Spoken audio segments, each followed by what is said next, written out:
You know what, bathi ukuthi kunezimpi noma kunezimo empilweni, angisho lo phansi le.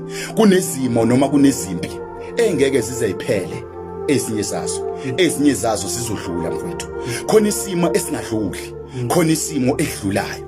Fana understand ukuthi isimo sakho obhekene naso isimo edlulayo yini noma isimo esingadluli. Kuyenzeka sometimes kudinge wena ukuthi uphume esimweni noma udlule esimeni.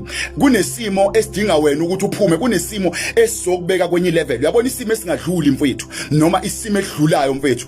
Angisithandisisi kahle lesedlulayo ngoba siba ngcona, dlulanga singcona. Ukuzwe mekuthiwa abantu abadala bethi kuvuka upelepele lomdala ogqokweni.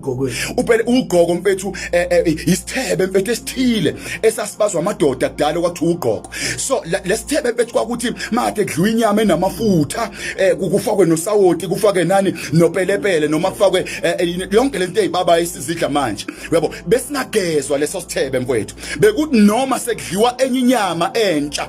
Uyabo kubuyiselwe sona lesithebe mfethu. Ndamo inyama ifudumela ishisa. Kuzovuka ukuthi kwako kwaba nopelepele la. Uyabona ukuthi ngamanye amazwi awuphelanga upelepele mfethu ogqokweni ukuthi ugqoko lube ngcono.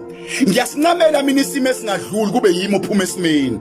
Kunesimo esibonakala ukuthi siyadlula kanti isimo asidlulanga sibe ngcono.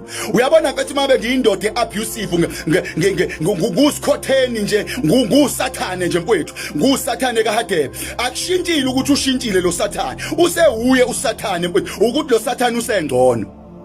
Sasa ngelanga uzovuka lo sathane.